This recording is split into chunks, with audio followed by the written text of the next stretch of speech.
They have built up a great prospect inventory that gives them a lot of flexibility to go into the trade market. They're also ready to counter that with at least a more aggressive stance in the free agent market.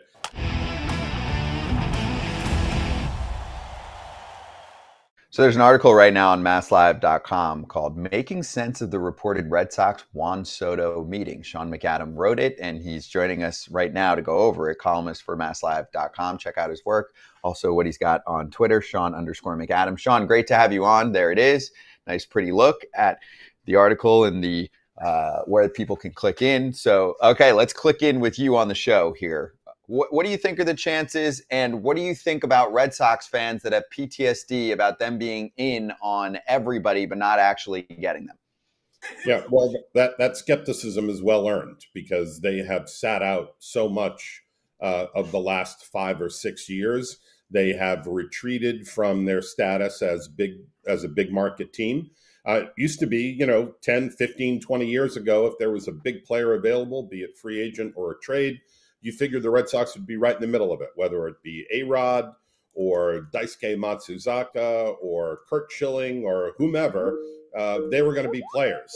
And that has not been the case more recently as they've cut spending and focused more on development. But starting with the GM meetings last week, you're starting to hear from agents and executives from rival clubs who have spoken to them about potential trades that they are showing a renewed aggressiveness this year. And meeting with Soto and Scott Boras reportedly at the end of the week is yet one more example of that, and the most obvious one.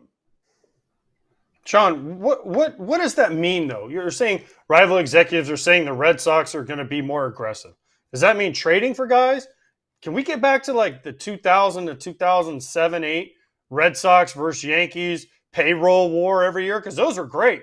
Listen, as a player, you're like, oh, the Red Sox are in on me and the Yankees are in on me? Yes, drive my price up, please. And they were trying to sign everybody. Like, I want those days of the Red Sox. The Yankees are doing it a little bit, not quite to that extent, obviously. But I want the Red Sox versus Yankees. I want those bidding wars because I loved watching those, especially as a player. I was sitting back going, well, this guy's going here and this guy's going here. So that means they got to sign this guy. And, oh, the Yankees signed him. Oh, now the Red Sox have – oh, man, that was the best.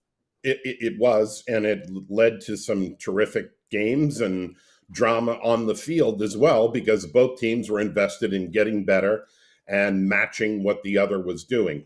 AJ, I don't know that we're going to get back to that. That's kind of like, putting it back in the bottle, and I'm not sure that that's possible some 20 years later.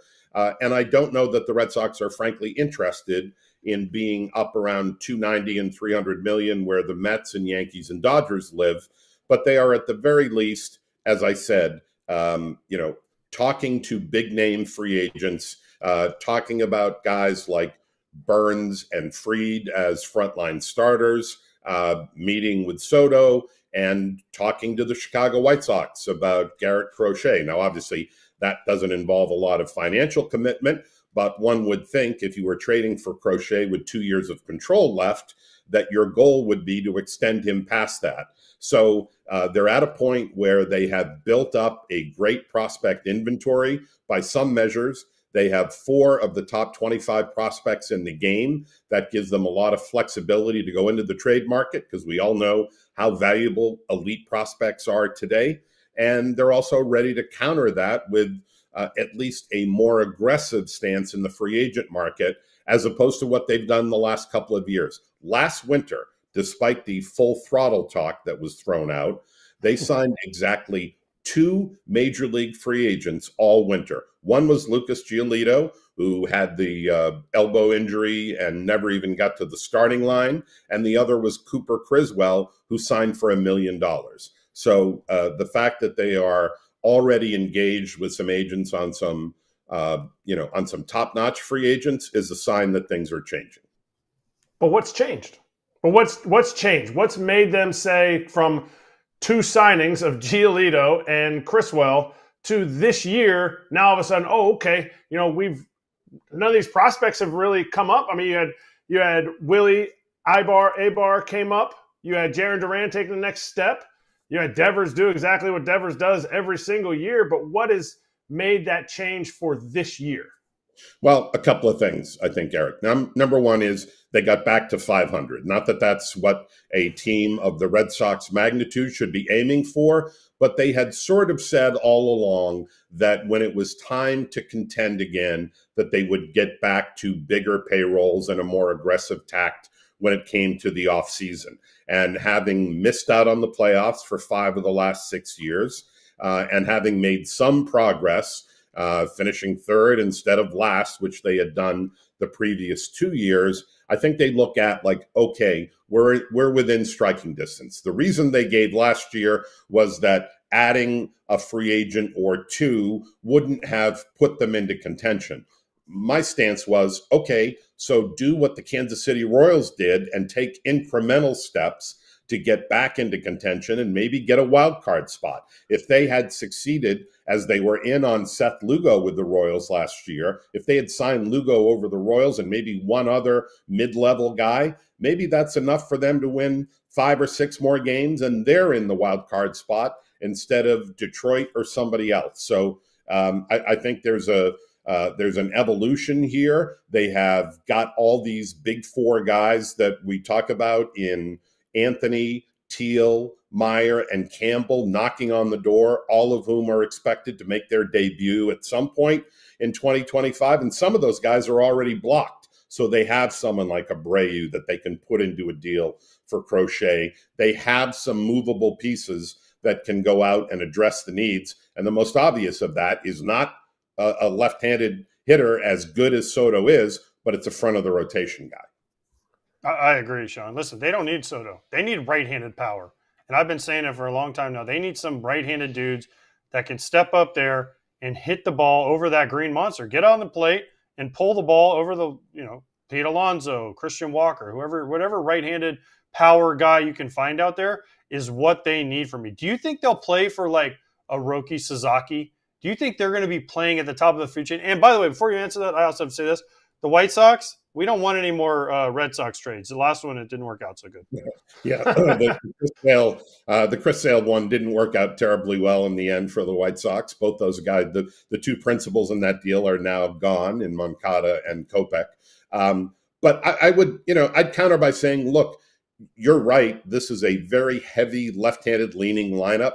They could have as many as 5 everyday players who are left-handed, and that's before you start incorporating guys like Meyer, Teal, and Anthony, all of whom are also left-handed. But Soto is a generational talent, and more importantly, his splits are indistinguishable. He was .999 OPS against righties last year and .969 against lefties. So that wouldn't color or lessen their interest. I think what's going to lessen their interest is $600 to $700 million, which is what it's going to take. Okay. Let me ask you also about the other article you put out there that the Red Sox were shut out as MLB award finalists. So can you give us a little context there on where this team is at? And I actually think, this might not be the best comp, Sean, but the Red Sox used to have stars left and right. This plays into the other conversation we're having. And if I go to certain fans and ask them, like, name me, 3, 4 Yankees, it's pretty easy for them, casual fans. People are struggling right now to come up with names for the Red Sox besides maybe a Devers. I'm obviously in the Boston city and area and Massachusetts area, it's different. But I'm saying for casual baseball fans, they used to rattle off 4 or 5 guys. Do you think that plays into it at all here? I do, because like a couple of other teams, like the Yankees, the Red Sox have their own regional sports network, and the ratings for NESN over the last few years have, not surprisingly, for a team that has finished out of the running 5 of the last 6 years, the TV numbers have tanked, and some of that is a lack of identification with the players you see on the field. Yeah, they're bringing up a lot of exciting young prospects and are going to have more this year, but those guys haven't proven it at the big league level. You're starting to see guys like Duran emerge. You're starting to see guys like Casas start to figure out, and those guys could be perennial all-stars going forward. But right now, the only star on the team is Rafael Devers. And when you're not only trying to sell tickets but you're also trying to attract eyeballs night after night on NESN. And NESN ratings are a fraction of what they once were. They were getting 2.5s and 2.8s when they used to regularly get 9s and 10s in terms of ratings every night. Stars matter. And bringing in a guy like Soto would obviously address that. Is there a theory that is correct with bringing in a lefty elite starter like Max Fried or a righty elite starter? Like, to me, if I'm bringing in a right-handed or left-handed, if they view them the same and you can get Fried for a little bit cheaper, to me, I bring in a lefty because of the fact that, yes, you're going to see a lot of right-handers, but Max Fried doesn't allow the ball in the air to the left side, even though people are like, oh, we don't want righties hitting. And to me, I don't want lefties punishing me off the wall. But is there any way that the Red Sox are leaning in that discussion? Well, I think more than anything, they need a guy to head up that rotation. You saw steps taken forward by Tanner Houck, by Brian Bayo, by Cutter Crawford, but they have an all right-handed rotation now, even with Giolito coming back, obviously.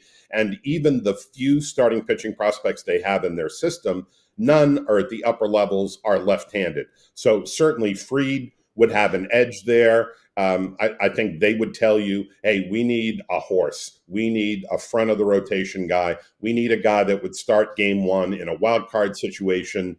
And they'd be happy with either Burns or Fried. But the fact that Fried is lefty and they are so right-handed on the mound right now, to me, plays a factor here, as well as the fact that I think Fried will not get quite the lengthy deal that Burns might be able to command. Looking for recipes to bring the autumn feels? Hello, have you tried HelloFresh yet? America's #1 meal kit gives you over 50 recipes to choose from each week. They pre-portion the ingredients and then they ship them right to your doorstep. Picky eaters like Scott or people looking to fit a specific lifestyle have met their match. HelloFresh features preferences like fit and wholesome, quick and easy, or vegetarian. HelloFresh helps me eat healthier and maintain my presence as a popular chef at home with my kids. I'm bringing variety to the dinner table. Just stop with the endless recipe searching, or you're spending a whole bunch of money on a big jar of spices just for a pinch. That's all you need. You can also get step-by-step recipe cards, making cooking simpler by using HelloFresh. Get 10 free meals at HelloFresh.com/freeFT. Applied across 7 boxes, new subscribers only, varies by plan. That's 10 free HelloFresh meals just by going to HelloFresh.com/freeFT. Nick Pivetta, were you surprised when he got the qualifying offer? And do you think he's going to accept it? I was surprised, but I think it was, in hindsight, a pretty smart move now, because while some fans thought, well, who knows how much they have to spend this winter, do we really want $21 million spent on Nick Pivetta, who's kind of a middle back-end guy? But I think they correctly read the market, that there is going to be a lot of interest in Pivetta. People love the under-the-hood numbers there and think that there's another level that he can get to.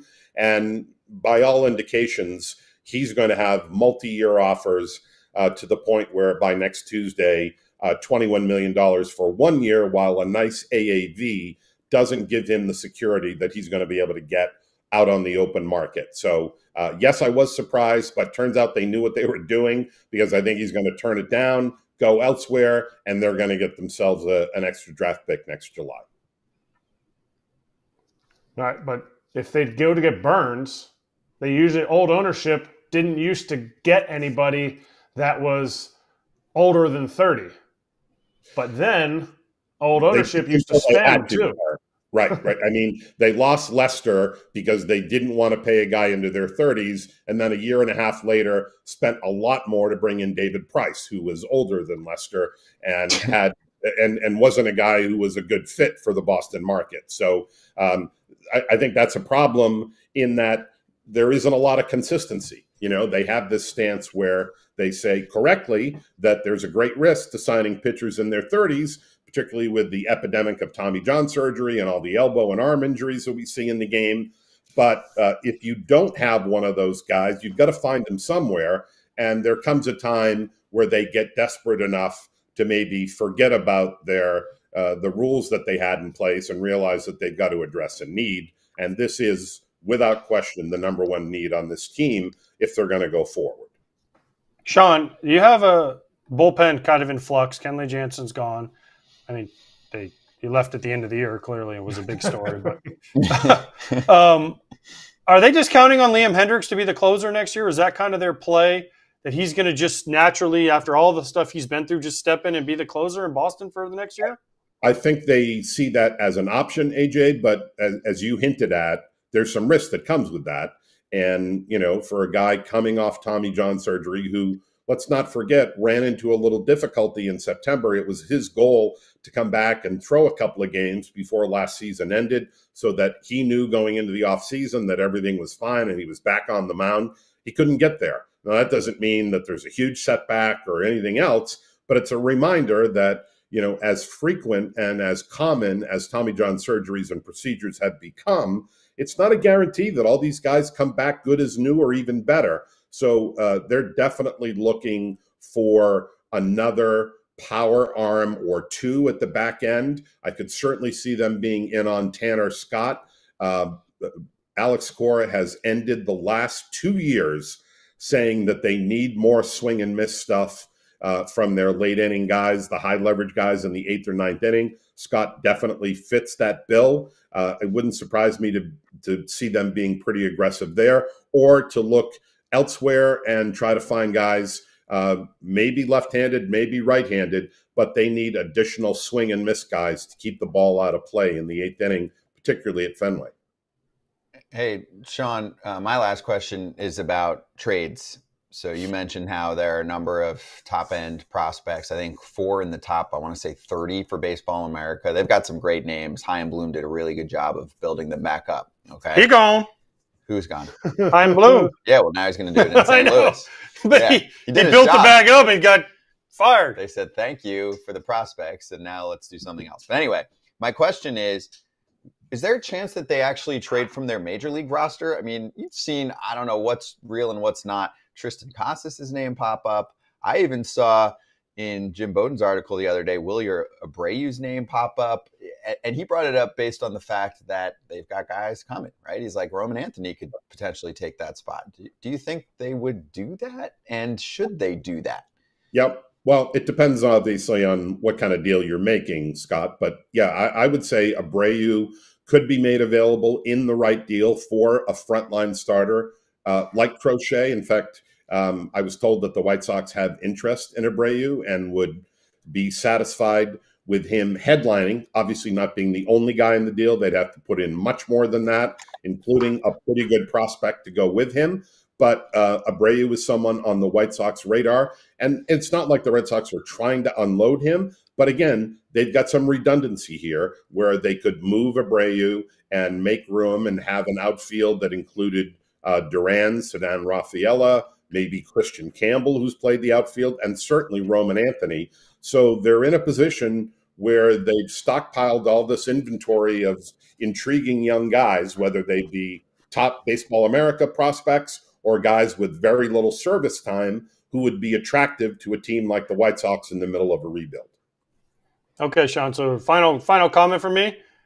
The Red Sox getting everybody. I mean, you said they're getting Sasaki and Soto and Crochet and Tanner Scott and Liam Hendriks is coming back. I mean, man, what a time to be a Red Sox fan. They're getting everybody.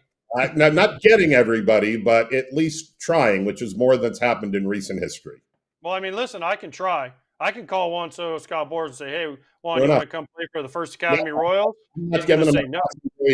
I'm not ready to give them a passing grade yet, AJ, but the fact that they are exhibiting more interest and effort is at least a step forward that I think most Red Sox fans were encouraged by. Long way to go, and ultimately they'll be judged by whether they come home with these guys. It doesn't do any good to fly to Newport Beach and come home empty-handed, or deal with some of these other frontline free agents we're talking about. But the willingness to engage and the willingness to spend what it's going to take is at least a step forward. Yeah. No, let's finish with the comment here. I mean, their payroll, like say, for example, to start this year, was a joke when you look at where it's at compared to other teams that they should be swinging with. I mean, their opening day payroll was in the low 200s, and it was well under the first luxury tax threshold. They should be. They were about 25 million under the first CBT threshold, and that should be unacceptable in a market like this. Yeah, agreed. Right. They're worlds below what some of those top teams were, and they used to be top 5 consistently back when they were winning. When they were winning every year. Amazing how that works. Between those two things. Wait, how's Liverpool doing? That's all the John Henry care. How's Liverpool? How are they this year? Liverpool's pissed too. I'm not a soccer guy. Yeah, me neither. Yeah, you tell. Will John Henry be there for the Soto meeting? Yes or no? Is he flying? My guess is for a guy of that magnitude, probably. I don't know that for certain. I would expect certainly Sam Kennedy, team president, Craig Breslow, Alex Cora, maybe Pete Patsy, the hitting coach. Those 4 certainly. They'd be smart to take somebody like David Ortiz, who Juan Soto idolizes, but apparently Ortiz has already said that he's not part of this group. But it wouldn't surprise me if John Henry were in on this. He tends to, however stealthily, make appearances when the stakes get high like this. Yeah, this is big business here. Well, Sean, this was awesome. Thank you for the catch up and the primer on what's to come here for the Sox, and we'll catch you again at some point this offseason. Appreciate the time. Sounds good. Thanks for having me, guys. Hey, everybody. Be sure to like and subscribe for more content. We're back here every weekday, all year long, so do not miss an episode. The videos are coming in all day. Here's another video you might enjoy. Baseball the way it should be covered.